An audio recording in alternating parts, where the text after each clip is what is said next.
Assalamualaikum warahmatullahi wabarakatuh. Bersama saya Mustafa Kamaldi di channel YouTube SD Muhati Media Pembelajaran SD Muhammadiyah Pati. Halo teman-teman, bagaimana kabar kalian? Sehat selalu ya. Oke. Nah, pada pertemuan kali ini kita akan belajar materi kelas 6. Namun sebelumnya kita akan awali dengan berdoa terlebih dahulu. Berdoa mulai. Bismillahirrahmanirrahim. Raditu billahi robba wa bil islami dina wa bi Muhammadin nabiyya wa rasula. Rabbi zidni ilma warzuqni fahma. Amin. Semoga ilmu yang kita pelajari hari ini bermanfaat. Oke, teman-teman, langsung saja. Di sini kita akan mempelajari materi kelas 6, tema 5, subtema 2, pembelajaran keempat. Pada pembelajaran keempat ini kita akan mempelajari materi diantaranya yang pertama yaitu tanggung jawab seorang wirausaha dan yang kedua tentang menyampaikan daftar riwayat hidup secara lisan. Kita langsung saja ya teman-teman ya, bahas materi yang pertama yaitu tentang tanggung jawab seorang wirausaha. Tanggung jawab adalah sikap dan perilaku seorang untuk melaksanakan tugas dan kewajibannya yang seharusnya dilakukan seorang wirausaha. Seorang wirausaha harus bertanggung jawab terhadap segala kegiatan yang dilakukan dalam bidang usahanya. Berikutnya, tanggung jawab tidak hanya terbatas pada karyawannya saja, tetapi kepada seluruh masyarakat. Salah satunya dengan membuat kemasan produk menjadi menarik dan aman untuk dikonsumsi tentunya. Oke teman-teman, selanjutnya di sini ada sebuah teks ya, mari kita baca bersama. Kemasan produk. Selama berabad-abad, fungsi sebuah kemasan hanya sebatas untuk melindungi barang atau mempermudah barang untuk dibawa. Seiring dengan perkembangan zaman, perubahan menjadi penambahan nilai-nilai fungsional. Peran kemasan dalam pemasaran mulai diakui sebagai satu kekuatan utama dalam persaingan pasar. Menjelang abad pertengahan, bahan-bahan kemasan terbuat dari kulit. Ada kain, ada kayu, ada batu, keramik, dan kaca. Pada zaman itu, kemasan masih berkesan seadanya dan lebih berfungsi untuk melindungi barang terhadap pengaruh cuaca dan proses alam lainnya. Selain itu, kemasan juga berfungsi sebagai wadah agar barang mudah dibawa selama perjalanan. Baru pada tahun 1980-an, persaingan dalam dunia usaha semakin tajam. Kalangan produsen saling berlomba-lomba untuk membuat perhatian calon konsumen.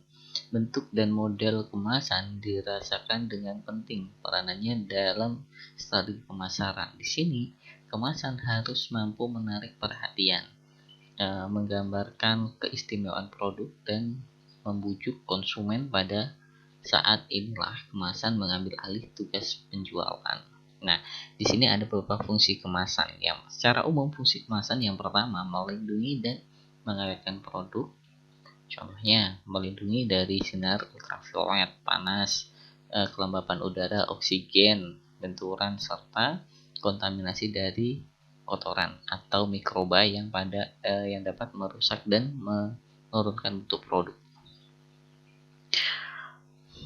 Yang berikutnya, yang kedua, sebagai identitas produk. Dalam hal ini, kemasan dapat digunakan sebagai alat komunikasi dan pengiriman informasi kepada konsumen melalui label yang terdapat pada bagian luar kemasan.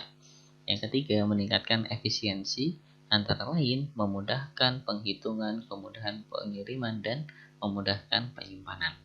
Kemasan juga dapat berfungsi sebagai media komunikasi suatu cerita tertentu. Contohnya, produk-produk makanan. Dari kemasannya, seorang sudah dapat mengenali rasanya, walaupun tidak ada pesan yang ditulis pada kemasan tersebut. Ciri pada kemasan yang mengkomunikasi suatu cerita yang baik.